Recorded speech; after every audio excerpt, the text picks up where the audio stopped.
The Valentine's Day Art Sarah daughter add tape to the kitchen window felt like a cruel joke. Dad, Mike's son-in-law, and I have been thinking, Sarah began, her voice artificially sweet. It's time for you to move somewhere special. Mike stood beside her, nodding, a disturbingly eager glint in his eyes. Somewhere special. My stomach churned. What do you mean, special? I asked, already dreading the answer. Sarah exchanged a quick glance with Mike. A lovely nursing home. Mike chimed in, as if he were describing a five-star resort. Sunset Haven. It has excellent amenities. He placed a brochure on the table, its glossy cover depicting smiling seniors engaging in suspiciously vigorous activities. My hand trembled as I picked it up. Nursing home, I felt a cold dread creep up my spine. A nursing home, I repeated, my voice barely a whisper. I looked from Sarah to Mike, searching their faces for some sign of a joke, a hint of compassion. But there was nothing, just that unnerving eagerness. It's for the best, Dad, Sarah said, reaching out to pat my hand. Her touch felt cold, impersonal. You've been forgetful lately, and the house is too much for you to manage. Forgetful. I'd misplaced my keys a few times, yes, but I was perfectly capable of taking care of myself and my home. This wasn't about my well-being, it was about the house, my house. The house I'd spent decades building and maintaining. The house filled with memories of my late wife, their mother. The house, I asked, my voice rising. What about the house? Mike cleared his throat. Well, we were thinking it would be a shame for it to go to waste. It needs a lot of work, and frankly, it's more space than you need. He paused, then added, almost as an afterthought, we could use the extra room. The audacity of it all. They wanted my house. They wanted to kick me out of my own home and move in themselves. You want my house, I stated, my voice flat. Sarah shifted uncomfortably. It's not like that, Dad. We're just concerned about you. Her voice lacked conviction. Concern? This wasn't concern. This was a calculated move, a betrayal. On Valentine's Day, no less. And my car, I asked, suddenly remembering the vintage Mustang I'd lovingly restored. Mike's eyes lit up. Oh, the Mustang, yes, that too. It's not safe for you to be driving anymore. He gave me a condescending smile. We'll take good care of it. Take good care of it. He'd probably sell it the moment I was out the door. My blood ran cold. Everything I'd worked for, everything I cherished, was being ripped away from me. My own daughter and her opportunistic husband were plotting to steal my life, piece by piece. When do you expect me to move? I asked, my voice barely above a whisper. Sarah brightened. We were hoping tomorrow. We've already arranged everything with Sunset Haven. They're expecting you everything? They'd arrange everything without even insulting me. I felt a wave of nausea wash over me. I wanted to yell, to scream, to throw them both out of my house, but I knew it would be pointless. They'd already made up their minds tomorrow. I repeated, my voice hollow. So soon? Sarah nodded, her smile widening. It's best to do these things quickly, Dad. Less stressful for everyone. Less stressful for them. Perhaps for me it felt like the end of the world. I looked around my kitchen, at the familiar objects, the photographs on the walls, the worn cookbook on the counter. Everything was imbued with memories, with a lifetime of love and laughter, and now it was all being taken away from me.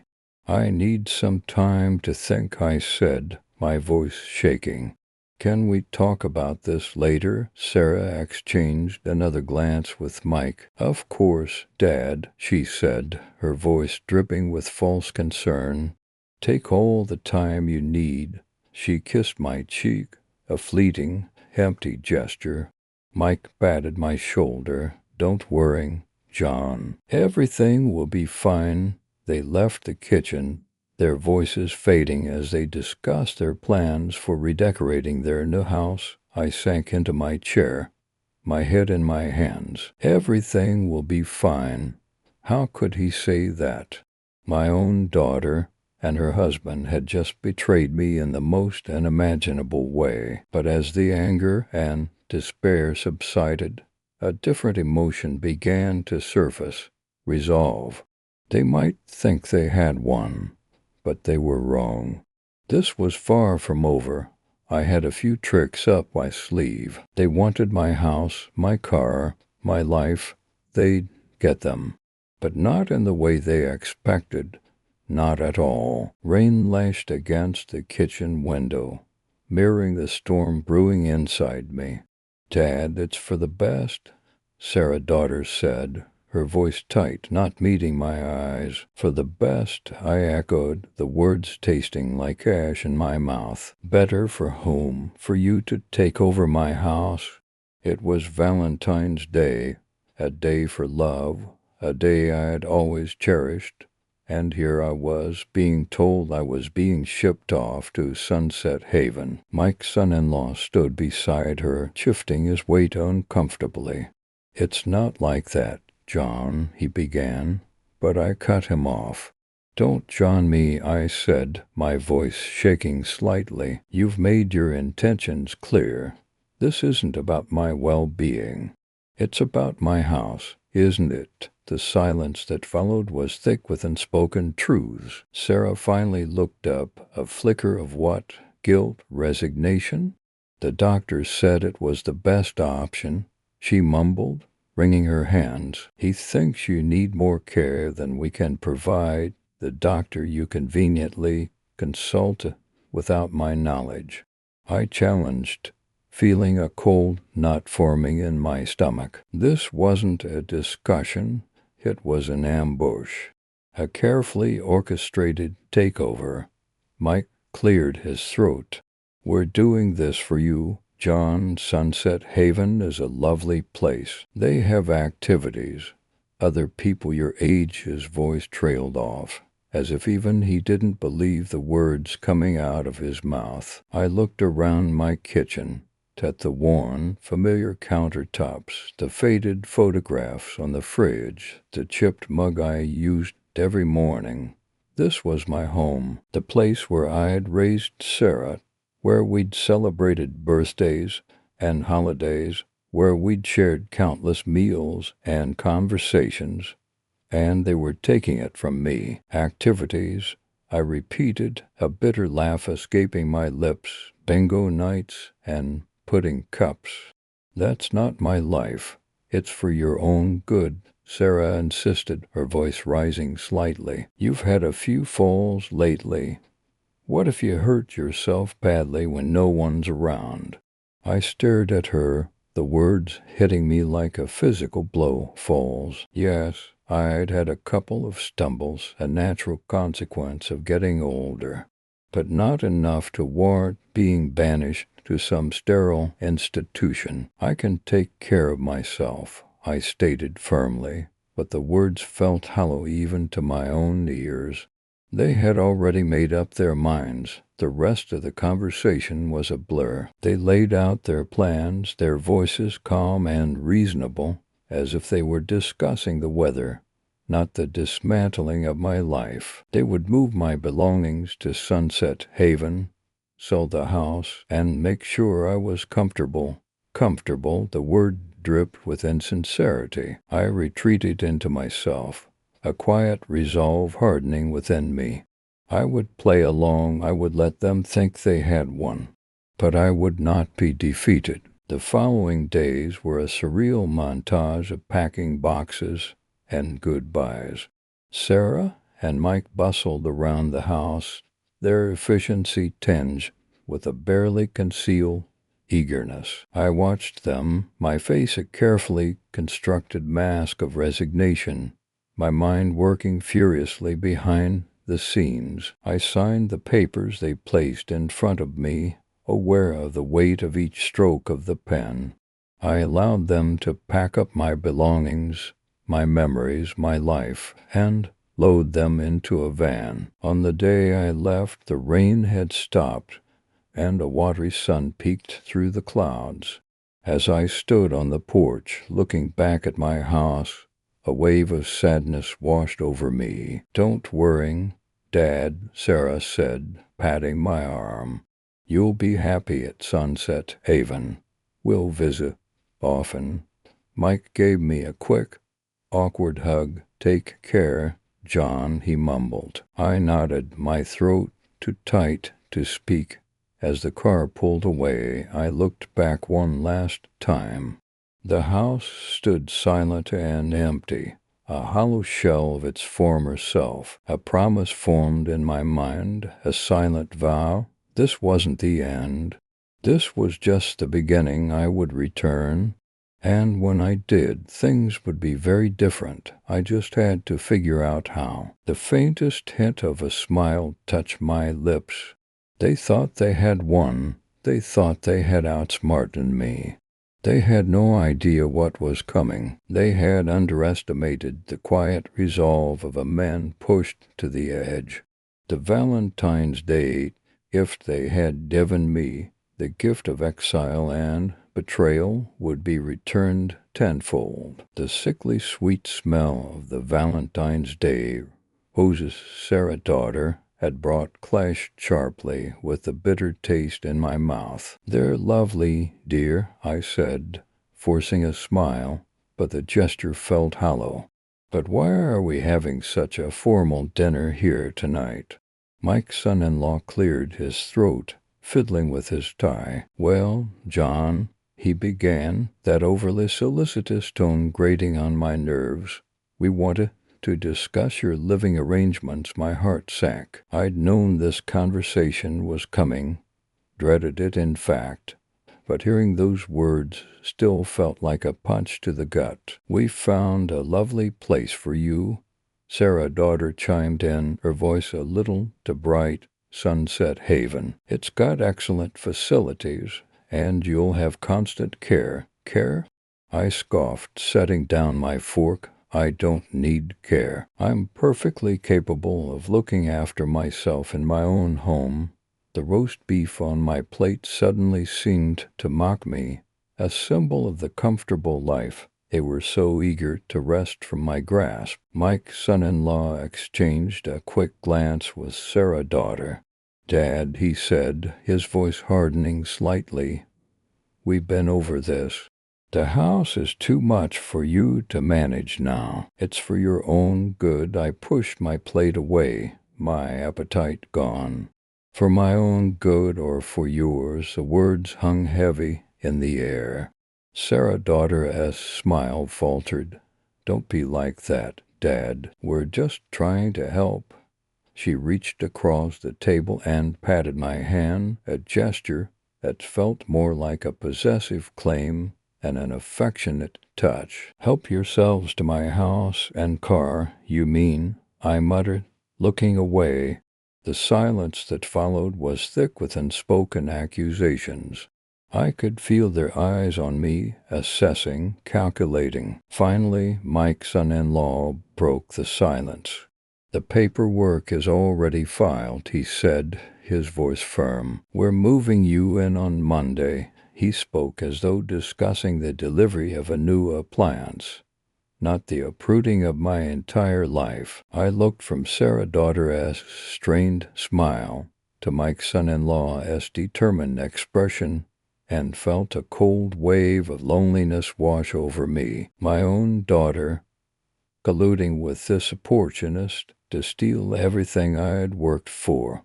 On Valentine's Day, no less. The irony was almost unbearable. "So that's it then?" I asked, my voice barely a whisper.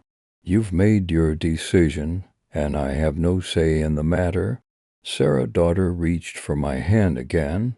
It's for the best, Dad. You'll see. Her words were empty, devoid of any real warmth. I looked down at her hand, resting on mine. She was wearing the diamond ring I'd given her mother, a symbol of a love that now seemed a lifetime ago. A love Sarah, daughter, clearly didn't understand, a love she was willing to trample on for material gain.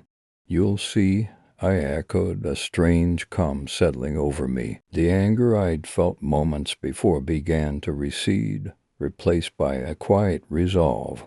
I wouldn't fight them, not yet. I would play along, let them think they had won. Let them believe they had outmaneuvered me. The rest of the dinner was a blur.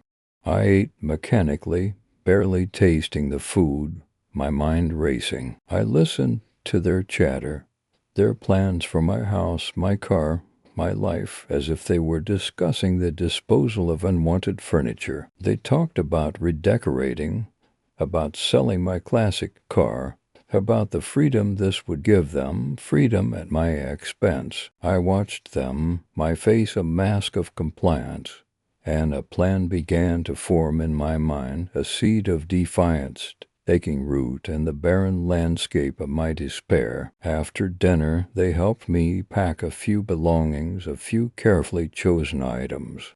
I let them fuss over me, pretending to be frail and confused, while inside I was anything but. As they drove me away from my home, away from everything I held dear, I looked back at the house, bathed in the soft glow of the evening lights. "Don't worry, Dad," Sarah, daughter, said from the front seat, her voice dripping with false concern. "We'll take good care of everything."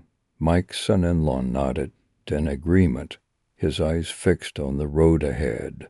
He was already picturing himself behind the wheel of my car, I knew. I closed my eyes, a faint smile playing on my lips. They thought they had won. They thought they had me right where they wanted me. They had no idea what was coming. They had no idea that this was just the beginning. This was the lowest point, yes, but from the depths of despair, a new kind of strength was emerging, a strength fueled by a quiet, burning desire for justice. They had underestimated me. They had mistaken my silence for weakness. They would learn soon enough that I was far more resilient than they thought. This wasn't over, not by a long shot. This was just the beginning of their downfall. Rain lashed against the windows of my home, mirroring the storm raging inside me. "Just a few more boxes, Dad," Sarah, daughter, said, her voice tight. She didn't meet my eyes. Mike's son-in-law grunted in agreement, hefting a box filled with photographs, memories I'd cherished for a lifetime. He bumped the frame of the doorway, nearly dropping the precious cargo. "Careful with those, Mike's son-in-law," I said, my voice betraying none of the icy anger I felt. He just shrugged, a flicker of something I couldn't quite place, perhaps annoyance, perhaps even satisfaction in his eyes. "Don't worry, John," he said, a little too heartily. "Everything's going to its new home, my new home.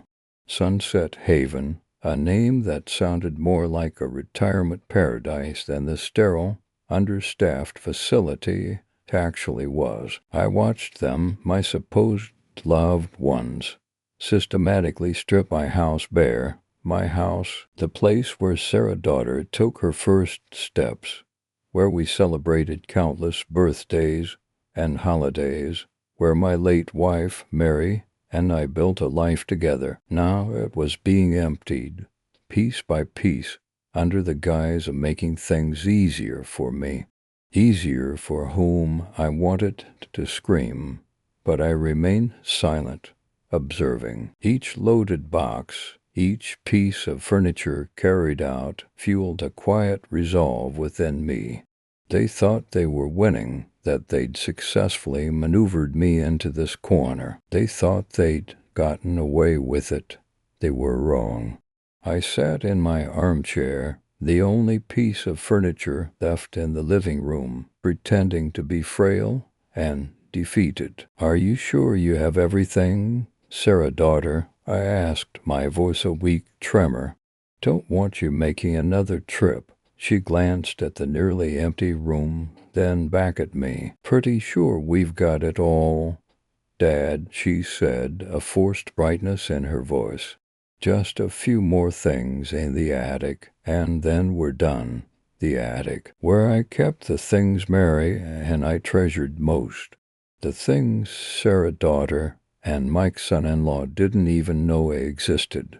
A small smile played on my lips. Let them take it all. It was part of the plan. As they rummaged upstairs, I slowly rose from the chair, my joints protesting with a series of pops and clicks. I walked over to the window and watched as the rain continued to fall. It was fitting, I thought. A cleansing storm, washing away the old and making way for the new, my new beginning. A beginning they wouldn't see coming. They thought this was the end of my story, the final chapter in a long and an eventful life. They were mistaken. This was merely the intermission. I heard them coming back down the stairs, their voices muffled by the sound of the rain. "Ready to go, Dad?" Mike's son-in-law asked, his tone impatient. "Just need to use the restroom first," I said, my voice still weak. "Don't want to have any accidents on the way." He rolled his eyes, but Sarah, daughter, gave me a small, tight smile. "Take your time, Dad," she said. "We'll be waiting in the car." As soon as they were gone, I moved.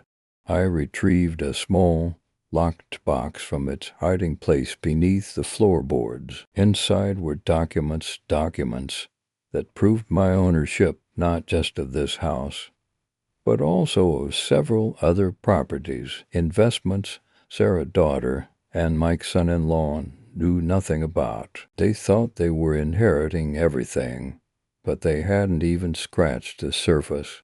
I carefully placed the box in a small, nondescript bag, along with a few other essential items. Then I walked out of the house, locking the door behind me, the key safely tucked in my pocket. Standing on the porch, I took one last look at my home. The rain had subsided, and the first rays of dawn were beginning to break through the clouds. A new day, a new beginning. I smiled, a genuine smile this time, as I walked towards the waiting car. Let them take me to Sunset Haven. Let them think they'd won. Their victory would be short-lived. I had a plan, a carefully orchestrated plan, and it was about to unfold. They had underestimated me, dismissed me as a frail old man. They'd learn soon enough that I was far more resilient, far more cunning than they could have ever imagined. This Valentine's Day, I wouldn't be receiving chocolates or flowers. My gift would be something far more satisfying, the sweet taste of revenge. I climbed into the back seat, the small bag resting on my lap. "All set," I said quietly. Mike's son-in-law started the engine, and we drove away, leaving my empty house behind. Little did they know it wouldn't stay empty for long. Rain lashed against the car windows, mirroring the storm brewing inside me. "Just relax, Dad," Sarah, daughter, said, her voice tight. "Sunset Haven is lovely. You'll be happy there." Happy. The word echoed in the silence between us, hollow and brittle. Happy to be discarded, deemed useless, my own home snatched away like a candy from a child. I stared out at the blurring scenery, each mile marker a nail in the coffin of my independence. Mike's son-in-law, ever the charmer, chimed in from the driver's seat. "They've got a great bingo night. John, you like bingo, right?" He glanced at me in the rearview mirror, a smirk playing on his lips. I didn't answer. What was there to say? My silence seemed to irritate him. "Look, we've been over this," he snapped, his tone sharper now. "This is the best option. You can't take care of yourself anymore. The best option for whom? Certainly not for me. The best option involved them moving into my house, driving my car, and conveniently forgetting their filial duties. The best option meant my life, my memories, boxed up and shipped off to some dusty storage unit, while they redecorated and claim my possessions as their own. The gardens are beautiful at Sunset Haven, Dad," Sarah's daughter interjected, trying to smooth over the awkwardness. "You always loved gardening." "Yes, I loved gardening in my own garden, tending roses I'd planted myself, not some communal patch of weeds masquerading as a flower bed." I closed my eyes, pretending to doze.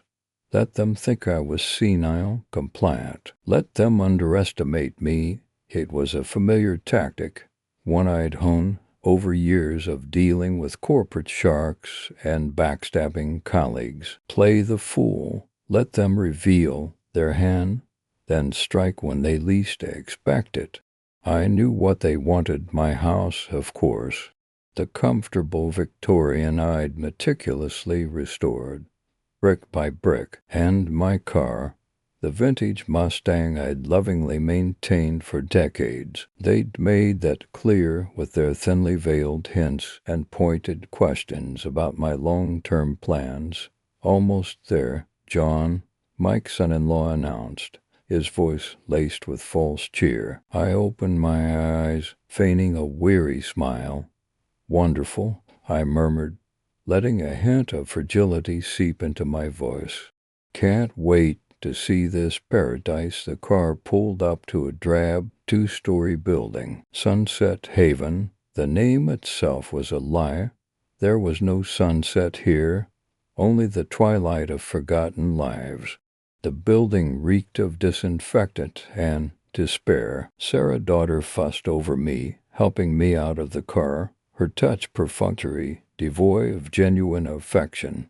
"Here we are, Dad," she chirped, guiding me towards the entrance. "Your new home."